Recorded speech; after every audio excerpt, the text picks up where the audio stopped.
세상이 정말 요지경입니다. 편하게 살고 싶은 국민들은 단 한순간도 편한 마음을 가질 수가 없는 세상이 되어버렸습니다. 상하천은 일찍이 말하기를 지도자들은 백성들이 먹고 입고 주거하며 안전을 유지할 수 있도록 하는데 최선을 다해야 한다고 설파를 했고, 만약 이러한 것이 보장되지 않으면 백성들은 그 나라를 떠나서 살기 좋은 나라, 먹고 살기 좋은 나라, 안전된 나라를 찾아서 떠날 수밖에 없다고 했습니다. 신문을 펼쳐 들기가 정말 겁이 납니다. 전세난에 이어서 이제는 월세난까지 덮쳐서 집을 살 수도 없고 전세를 살 수밖에 없는 사람들이 전세를 살 수 없게 되었고, 그래서 월세로 돌릴 수밖에 없는데 월세값이 천정부지로 치솟아서 도저히 살 수가 없는 그러한 상황이 되었다고 합니다. 그 인구 그 집, 그 인구 그 주택 그대로인데 어떻게 해서 이렇게 치솟아 버렸을까요? 설명을 할 수가 없습니다. 제가 시골에서 클 때 보면 새들이 집을 짓고 거기에다가 알을 놓고 새끼를 이렇게 깝니다. 그런데 이 뱀이 나무를 기어 올라가서 공격을 하면은 난리가 나죠. 난리가 나. 그래서 결국은 싸우다가 안 되니까 그 새들이 어미새 도망가 버립니다. 그러면 새알은 그 뱀이 차지하는 것이죠. 저는 요즘 상황을 보면서 이러한 생각이 자꾸 떠오릅니다. 왜 그 사람 그대로 또 그 집 그대로인데 어떨 때는 집이 그렇게 가격이 치솟았다가 왜 또 가격이 내려서 부양책을 써야 되는지요. 정확한 설명은 할 수가 없습니다만은 정말 이 정부에서 하는 행동이 나무를 기어 올라가서 그 알을 집어삼키는 그 못된 뱀의 행태가 아닌가 하는 생각이 정말 지울 수가 없습니다. 그리고 엊그제 국감 때는 검찰총장을 불러내어서 많은 국회의원들이 물어뜯었습니다만은 검찰총장은 상당히 꿋꿋하게 대응을 한 것 같아요. 그래서 또 호사가들은 대권주자다 이렇게 얘기하니까 지금 야당에서 대권주자로 이렇게 약간 스스로 생각하고 있는 사람은 무슨 소리, 대권은 그래서 되는 게 아니야 하고 또 이렇게 제동을 겁니다. 하여튼 세상, 잘 배운 세상, 잘 배운 사람들, 높은 사람들의 각축전인 것 같습니다. 실력이 탁월해서 이 세상을 잠잠하게 잠재울 수 있으면 좋겠습니다만은 서로가 물고 뜯다가 자기들만 죽으면 괜찮은데 국민들까지 죽이지 않을까 걱정합니다. 존경하는 시청자 여러분, 저는 세계적인 스타도 아니고 또 국내에서 내로라 하는 그러한 그 유명 인사도 아닙니다. 단지 초회에 묻혀서 과거에 공부했던 거 너무 아까워서 여러분들과 함께 교제하고 싶은 그러한 학자입니다. 여러분, 세상이 이럴수록 근본으로 돌아가야 됩니다. 근본으로 돌아가고 정말 이 역사를 한탄하고 가슴을 쳤던 선인들은 어떻게 생각했는지를 고요하게 한번 살펴보는 것이 좋을 것 같습니다. 권력을 잃으면 명예만 잔뜩 높아지고 수치는 없어지고 양심은 아예 부도를 내버리는 세상이 되어버렸습니다. 크는 아이들이 무엇을 보고 배워야 할지 정말 큰일입니다. 그래서 제가 지금 강의를 진행하고 있는데 다산 정약용의 생애, 정약용은 과연 누구인가? 많은 사람들이 다산 알기는 알죠.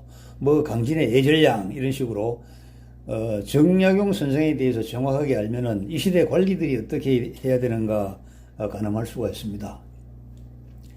다산 정약용은 1762년 영조 38년에 태어났습니다. 태어난 곳이 경기도 광주군 초부방 마현리라고 하죠. 초부방 마현리. 아버지가 정재원인데요. 본관은 앞에이고 아버지는 연천영감, 진주목사, 호조자랑 등 여러 벼슬을 지냈습니다. 정재원은 첫째 부인 의령 남씨와 사이에서 정약현을 낳았고 고산 윤선도 후손으로 공제 윤두서의 손녀인 해남 윤씨로부터 해남 윤씨를 둘째 부인으로 맞아들여서 약전 약종 그리고 그 유명한 정약용을 낳습니다. 그리고 딸 하나를 두죠. 세 번째 부인 김씨와 사이에 약횡을 두었습니다. 다산의 집안은 남인에 속했죠. 기호 남인이라고요. 다산의 선조 가운데 연달아 8대에 걸쳐서 홍문관 벼슬을 역임해서 8대 옥당 가문이라고 얘기합니다. 다산은 그 유형원, 그 다음에 이런 등의 그 실학 사상을 계승하고 북학파의 사상까지 융합하여 실학을 집대성하였다고 평가를 받는데, 그래서 다산의 학문은 실용지학과 이용후생의 근간이다 이렇게 평가가 됩니다. 다산의 생리는 파란만장한데 크게 4단계로 나누어서 볼 수 있습니다. 태어나서 과거에 급제하기까지가 이제 주로 성장기죠. 성장기. 28세에 출사를 해서 벼슬길에 올랐던 사환기, 그리고 40세에 신유사옥으로 신유사옥, 18년 동안 포항장기와 이 포항장기를 잘 알아야 됩니다. 다산 선생은 전남 공 여기서만 귀양살이 한 걸로 알고 있는데 실제로는 그 먼저 포항장기에서 귀양살이를 했습니다. 이 귀양살이 했던 유백이 57세에 유배가 풀려서 고향인 마제로 돌아와서 75세의 나이를 일기로 생을 마감할 때까지 만년 이렇게 나눌 수가 있습니다. 정약용의 호가 굉장히 많죠. 삼, 타공, 태수, 자하도인, 철마산인, 다산 등 시기별로 다른 여럿이 있었습니다만은 주로 이제 학자들은 일관되게 다산이라고, 그 1808년 봄부터 거주하였던 그 다산 초당 있지 않습니까? 그 유배지, 거기서 유래한 다산, 이렇게 이제 일관되게 사용을 합니다. 그리고 이 마제마을이라는 것은 지금도 이제 경기도 남양주시 조안면 능내리에 그 마제마을이 있습니다. 정약현의 그 첫 부인이 조선에서 처음으로 천주교를 받아들인 이백이 있지 않습니까? 이백의 누이였죠. 또 그에 따른 황사형과 혼인을 했습니다. 역사를 조금 공부한 분들은 이백, 황사형 무슨 사건 아시죠? 그렇게 다 연결이 되는 겁니다. 다산은 아주 명석했죠. 7살 때 그 시를 지었는데, 작은 산이 큰 산을 가리고 있는데 그 이유가 뭔가, 가까움이 달라서라네 소산패대산 원근지부동이라는 그 시를 쓸 정도로 사물의 이치를 깨닫는 두뇌가 명석하였다. 그리고 10세부터 부친에게 경서와 역사서를 배우기 시작했다고 합니다. 9살 때 어머니 해남 윤씨가 별세하고 15살 때 병마절도사를 역임한 남인계 명망가 홍화보에 따른 풍산홍씨, 풍산홍씨와 결혼하여 호조자랑인 아버지를 따라 서울에서 집을 세내어 살았습니다. 이 풍산홍씨의 본관의 풍산은 제 고향입니다. 이후 화성과 예천 등 지방기에서 이제 아버지를 따라 주로 살았죠. 아마 요즘 공무원을 따라서 제가 이제 군인 생활할 때 저를 따라다녔던 우리 아들, 딸을 생각하면 되겠습니다. 제 딸은 저를 따라서 초등학교를 5번 옮겼습니다. 지금 생각하면 참 끔찍한 그 고난의 행군이었는데, 그때는 무슨 용기와 배짱으로 괜찮아 자연을 벗삼아 살면 좋아하고 데리고 다녔던지, 저의 용기나 참 그 순응하고 따라다녔던 아이들이나 정말 새삼 그 생각이 납니다. 다산은 모두 자녀를 6남 3녀를 두었죠. 그런데 참 많이 죽었습니다. 4남 2녀는 요절을 했고요. 살아남은 사람이 이제 정학연, 정학유와 또 뭐 그런 아이들이 있습니다. 그리고 이제 다산은 그 남인계 소장학자들로서 성호 이계 정손인 이가환, 이벽, 그 다음에 그 자행이죠. 정약용의 자행인 이승훈 등과 자연스러운 교류하였고, 교류하다 보니까 그들의 사상을 깊이 받아들일 수가 있었죠. 다산은 정조 7년인 1783년 그 22살 되던 해에 순조의 세자 책봉을 경축하기 위한 증광감시, 과거 시험이죠. 둘째 형 약정과 함께 초시에 합격했죠. 그리고 회시에서 생원으로 합격하면서 이때 정조와 만남인데 정말 운명적인 만남이라고 합니다. 정조는 겨우 생원시에 합격한 다산에게 자네 나이가 몇인가 이렇게 물었고, 이모생입니다 하고 이렇게 답변을 했는데, 이 이모란 것은 그 영조 38년 1762년 그 이모화변입니다. 이모화변, 이때 사도세자가 뒤주에 갇혀서 죽은 해인데, 이때를 뭐 떠올렸는지 뭐 그렇게 기록은 없습니다만은 많은 호사가들이 아마 정조의 그 머리에 이모라는 글자만 보여도 자기 아버지가 뒤주에 갇혀 죽은 이모화변을 이렇게 떠올리는 그런 아주 자동적인 그 각인이 아닌가 이렇게 생각을 합니다.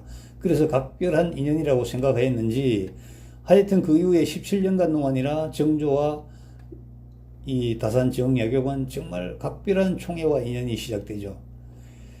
다산이 유배 기간에 큰아들 학연에게 편지를 보냈습니다. 임금을 사랑하고 나라를 걱정하지 않으며 시대를 아파하고 세속에 붕괴하지 않고 권선징악을 담고 있지 않으면 시가 아니라 라고 했습니다. 여러분, 지금 세상과 한번 비교해 보십시오. 지금 대통령, 국무총리, 각 장관들, 그리고 뭐 권력자라고 떠드는 사람들, 이 사람들 정말 대통령 사랑합니까? 저는 지금 가장 문제가 뭐냐면은 대통령을 사랑하지 않는 사람들이 장관들을 맡고 있다는 것 같아요. 윤석열 총장이 이번 대선 이후에 대통령께서 자리를 유지하라고 그렇게 언지를 줬다 이렇게 대답하거든요. 저는 이걸 들으면서 대통령이 굉장히 불안에 떨고 있구나 하는 생각을 하게 됩니다. 왜냐하면은 밑에 사람들 보십시오. 청와대 참모들로부터 비롯해서 장관들로부터 비롯해서 상황이 나빠지면은 대통령 물어뜯을 사람들 정말 아주 맹수들만 갖다 놓았지 않습니까?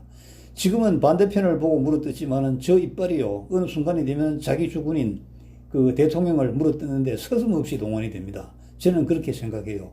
그래서 대통령께서 윤석열을 보고 너 그 자리 지키고 있어 하고 언지를 주셨지 않을까? 뭐 저는 마음을 물어보지는 않았습니다만 그런 생각을 합니다. 그리고 나라 걱정합니까? 지금 많은 그 장관들이 대한민국 걱정합니까? 저기 북조선 걱정합니까? 하는 짓을 보면은 그리고 시대를 아파합니까? 전혀 아파하지 않죠. 자기들은 이 시대에서 이득을 취하고 있지 않습니까? 라임 사태라는 게 도대체 뭡니까? 그리고 세속에 붕괴하기는커녕요 자기들에게 반대하는 사람들에게 붕괴하고 짓밟을 그러한 궁리만 하고 있지 않습니까? 권선징악? 이거 물구나무 선지 오래죠. 자기들이 유리하면 선이요 자기들에게 불리하면 악이지 않습니까? 이때는 시로 얘기했지만 지금은 언어로 쏟아내잖아요. 국회의원들 모아놓고도 소설 쓰시네 얘기하고 어제는 보니까 또 한수원 사장까지도 야당 국회의원에게 버럭 화를 냈다가 이게 도대체 어떻게 된 겁니까? 이게요. 황희정승을 우리가 뭐 조선 최고의 정승이다. 그 사람 화제가 많은 사람이지만은 이 사람은 임금을 위할 줄 알고 그 강요들 요즘 말하는 강요들이죠. 그런 신하들을 또 이렇게 어루만질 줄 알았다고요. 그래서 황희정승은 제가 우리 할아버지 얘기 들은 얘기는 지당대가 자기 주장이 별로 없고 이 사람 얘기도 들어주고 저 사람 얘기도 들어주고 그러면서 두리뭉실해서 취합해서 나라가 정할 바를 정하고 그 임금을 보필했다 이렇게 얘기합니다. 지금 그렇습니까? 지금 여러분 국회의원이 그렇습니까? 국회의원은 원래 싸움꾼이고 그 사람들은 뭐 원래 그런 사람들이고 그 시한부 인생인 그 장관들은 어떻습니까? 이런 생각합니까? 그래서 제가 이 다산 정약용 정말 존경합니다.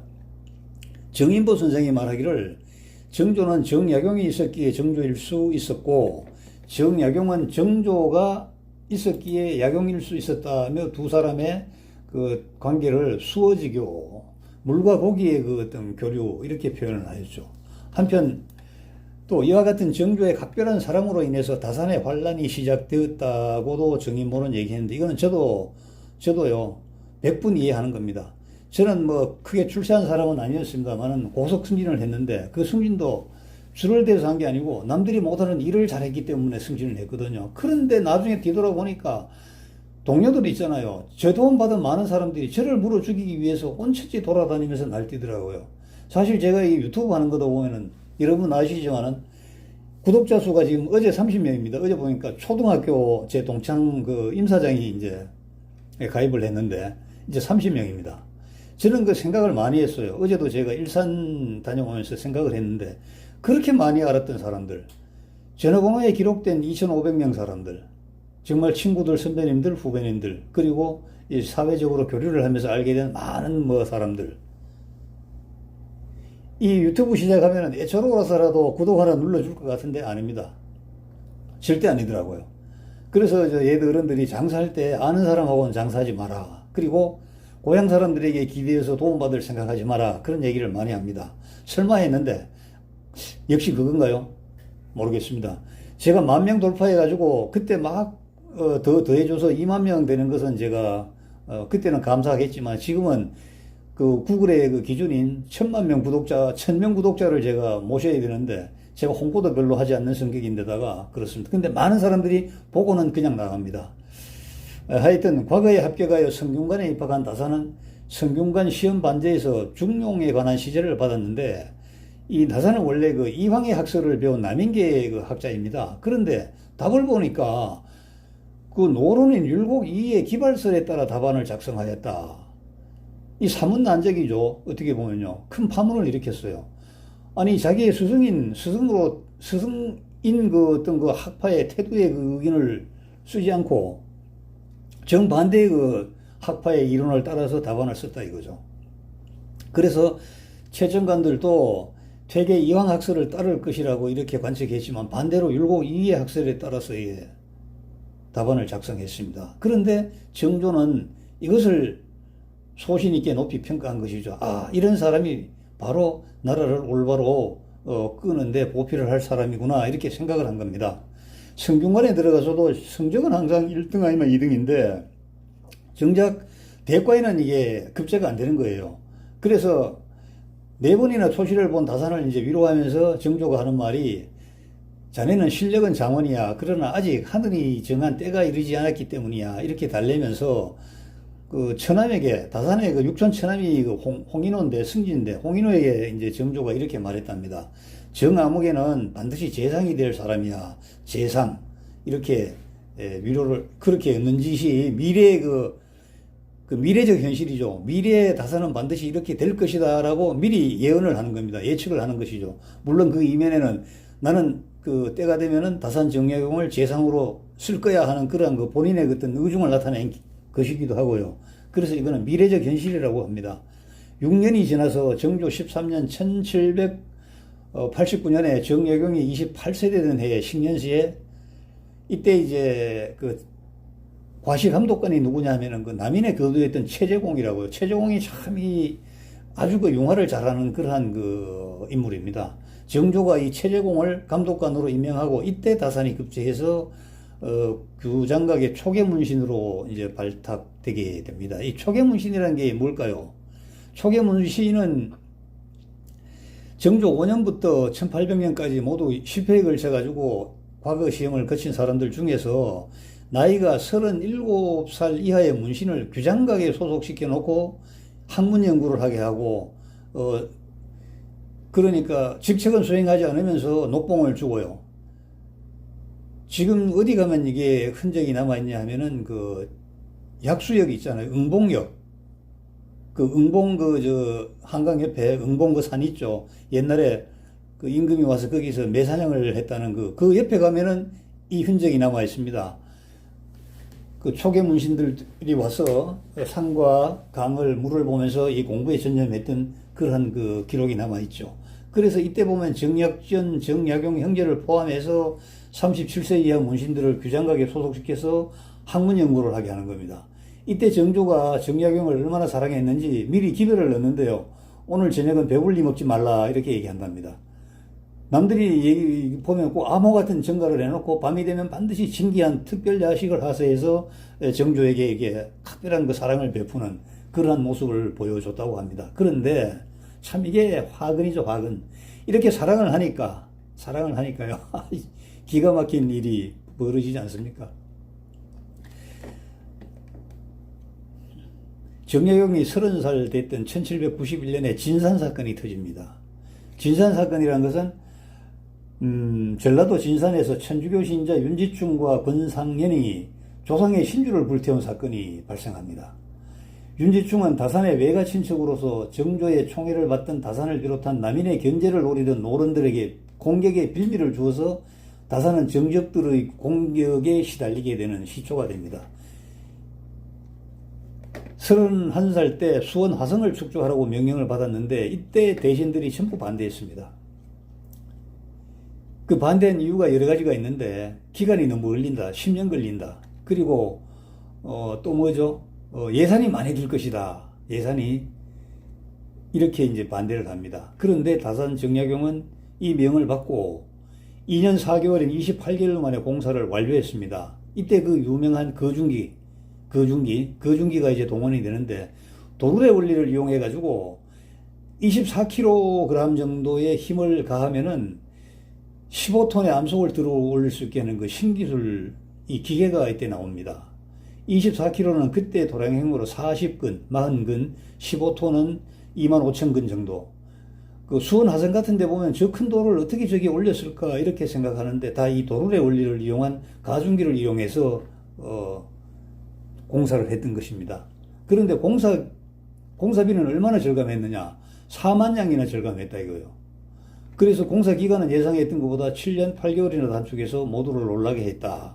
이렇게 얘기하는데 이때 왕조시대이기 때문에 뭐 노력도만 그냥 막 무상으로 한 게 아니고 철저하게 후하게 쳐줬습니다.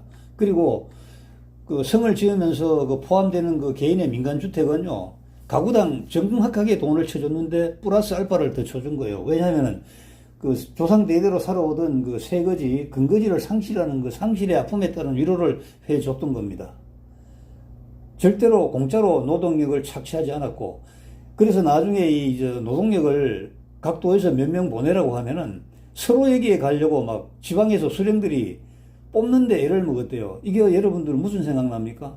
우리 박정희 대통령 때 파독 광부 있잖아요. 독일에 광부 보낼 때 500명 보냈는데 뭐 2만 6천 명이 뭐 지원을 했다든가? 여러분 이거 보십시오. 국민들은, 백성들은 정말 순진하기 때문에 돈벌이가 되는 데는 가고자 합니다. 또 가서 일을 한 대가를 정확하게 쳐주는 곳은 스스로 막 자발적으로 가려고 막 애를 씁니다. 이거 한번 보십시오. 여러분 지금 어떻습니까? 지금 나라 꼬라지 보면 여러분들은 어떤 생각 듭니까? 그리고 그 당시 수원은 한강을 건너서 가야 되잖아요. 그럼 한강을 건너는 다리가 없었죠. 지금은 뭐 어제도 제가 그 행주 나루터 쪽에 쭉 지나서 차를 타고 일산 가는데 보니까, 아니 그동안 몰랐던 다리가 또 2개가 또 건설되고 또 이렇게 연결로가 생기고, 참 정말 우리나라 대단히 발전했습니다. 그때는 그 다리가 없잖아요. 한강의 나루터에 배다리를 만들어 가지고 정조를 비롯한 문무백관들이 이렇게 수월하게 건널 수 있게 하가. 이러니까 장안은 물론이고 모든 조선 백성들에게 감탄과 구경거리를 제공하는 거잖아요. 지금도 보면 그 서해대교입니까? 이런 거 만들어 놓고 계속 국민들이 우리 가서 이제 힐링도 하고 하잖아요. 또 지금 제가 작년 여름에 그 전라도 목포 가니까 천사대교, 1004개의 섬을 이렇게 연결한 거 얼마나 멋집니까? 그게 뭐냐면 다 기술과 어떤 그 아이디어와 지식과 상식이 결합된 그러한 조형물이 나오면은 우리 많은 국민들은 시간이 날 때 거기 들려서 많은 그 느낌을 가지고 또 힐링을 하고 감탄을 하고 오는 거 아닙니까? 이러한 획기적인 성과는 정조의 신뢰를 받기에 충분하였죠.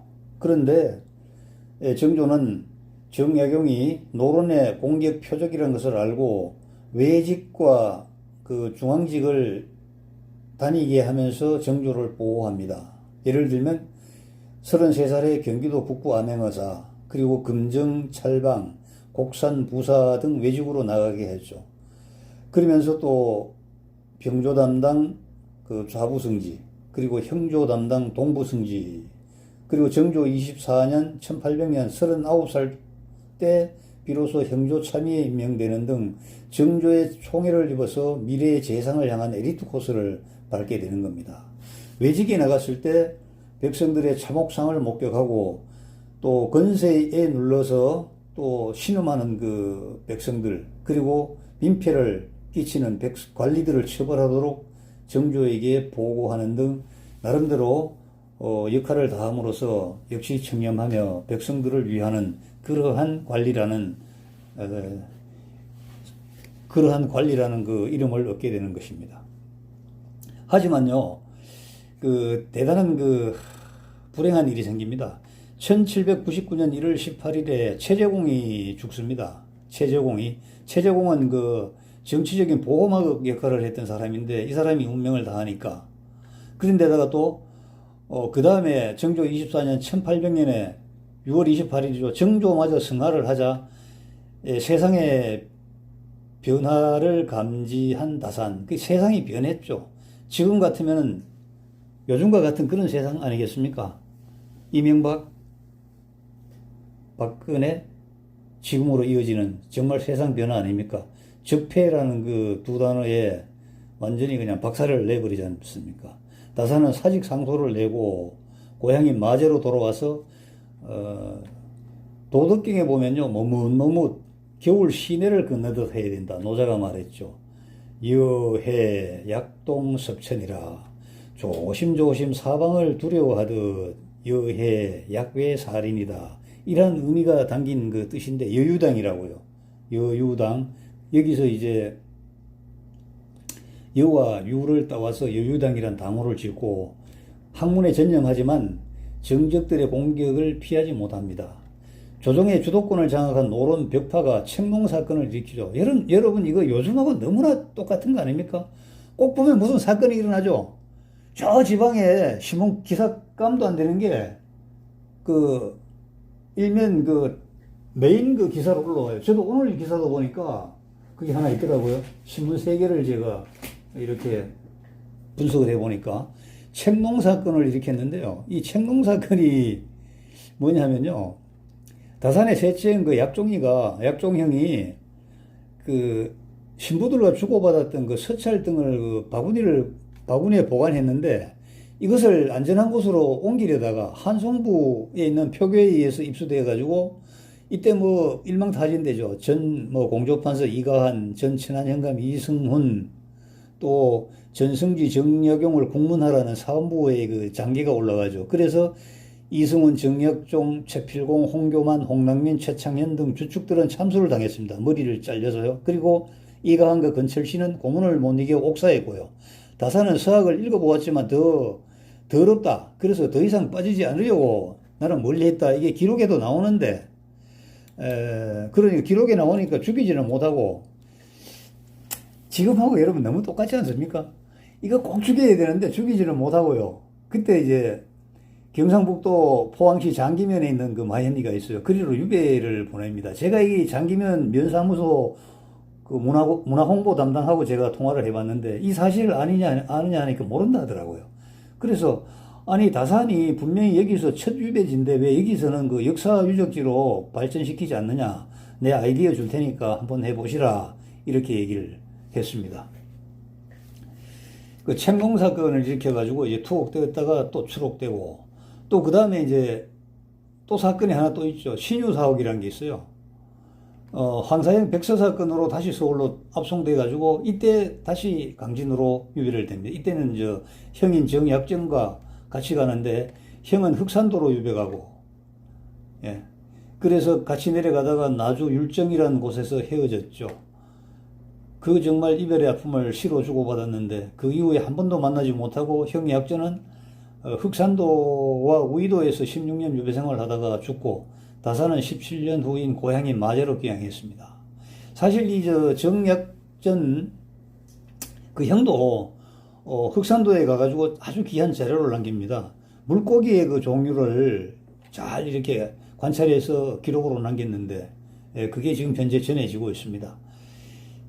그 다산은 귀향살이 가가지고 그 4곳을 옮기면서 살았습니다. 기간 중에. 왜 그러냐면은 처음에 이제 내려가니까 누가 대역죄인이 내려왔는데 누가 그 거처를 주려고 누가 생각합니까? 그래서 머물 곳이 없었는데 그 동문 근처에서 그 밥값술을 파는 그 주모가 있었어요. 그래서 동문에 매방가 가주라 이렇게 얘기하는데 불쌍히 여기 가서 술집 주막집에 뒷방을 하나 내줘요. 그런데 여기에서 이제 이름은 거창하게 짓습니다. 사이제라고 지죠. 사이제가 뭐냐면은 생각은 맑게, 용모는 장엄하게, 말은 과묵하게, 행동은 중후하게, 이 4가지 마땅하게 해야 된다. 그래서 사이제인데 정말 그 초막이나 뭐 곡간이나 선비 분자가 머무는 곳은 정말 이렇게 아주 사이제라는 이름을 붙여도 되는 것 같습니다. 우리 역사에도 보면은 그 예수는 마국간에서 태어났지 않습니까? 그 동물이잖아. 마국간이지만 태어난 사람이 예수이기 때문에 그 마국간은 그 찬송가에도 계속 나오고 성경에도 계속 수천 년을 이어져 오지 않습니까? 1808년에 다산 초당으로 거처를 옮기죠. 그리고 1818년에 해배되기까지 거기서 경세유표를 짓습니다. 목민신들을 짓죠. 경세학의 연구소 대부분을 그때 지어서를 합니다. 그리고 강진 일대의 풍속과 세태와 압제와 핍박에 시달리는 농민의 참상을 눈물어린 시호로 수많은 시를 지어 대변해 줍니다. 흠흠신서는 마제의 고향집에 돌아가서 마무리했습니다. 18년 유배를 마치고 고향으로 돌아온 다산은 저술했던 자료를 수정 보완하고 당대 석학들과 학문 교류를 하였으며 회갑 때 자신의 삶을 정리하는 자찬 묘지명을 쓰고 100세 이후 성인을 기다려도 미혹됨이 없다. 100세 이후 성인이 부록이라는 그러한 글에서 따온 의미라고 하는데 사암이라는 것을 호로 삼습니다. 다산은 1836년 회혼일인 2월 22일 양력 4월 7일에 회혼을 축하하기 위해 모인 가족들이 보는 가운데서 조용히 삶을 마감하였다고 합니다. 정말 이런 축복이 있을까요? 2014년 KBS 역사전을 그날에서요, 여론조사를 해봤는데 다시 부활시키고 싶은 조선의 인물 1위에 올랐습니다. 다산이요. 그래서 그 다산은 지금은 물론이고 미래에도 우리 곁을 지키며 지혜의 셈이 되어줄 것이라고 우리는 확신합니다. 다산은 일생 동안 500여 권이 넘는 저술과 2700여 수의 시를 남겼습니다. 한문이 태동된 이래 개인으로는 가장 방대한 분량의 기록을 남긴 인물이 바로 다산 정약용입니다. 여러분, KBS 인물조사, 그게 제가 2015년도에 제가 검색을 해봤는데요. 2014년에 역사전을 그날에서 이 조사를 했어요. 다시 부활시키고 싶은 조선의 인물 1등이요. 첫 번째가 정약용, 2위는 정도전, 3위가 이순신, 4위가 소현세자라네요. 소현세자. 5위가 공동 5위가 김옥균, 전봉준, 7위 조광조, 8위 김육, 공동 9위가 박지원입니다. 지금 국정원장이 아니고 그때 박지원. 그리고 흥선대원군 이항이라고 이렇게 보도를 했는데, 이 기록이란 것은 어떤 관점에서 하느냐, 또 어떤 교육을 받은 사람들이 답을 하느냐에 따라서 여러 가지 좀 달리 나올 수는 있습니다만은, 하여튼 정약용이 1위라는 데는 역사적으로나 현재 저희들의 정서적으로나 또 공부한 사람들의 어떤 양심적으로나 보면은 1위에 선정되는데 한치도 부족함이 없는 인물이라고 생각합니다. 시청자 여러분, 오늘 30분이 넘었습니다. 감사합니다. 다음에 또 뵙겠습니다.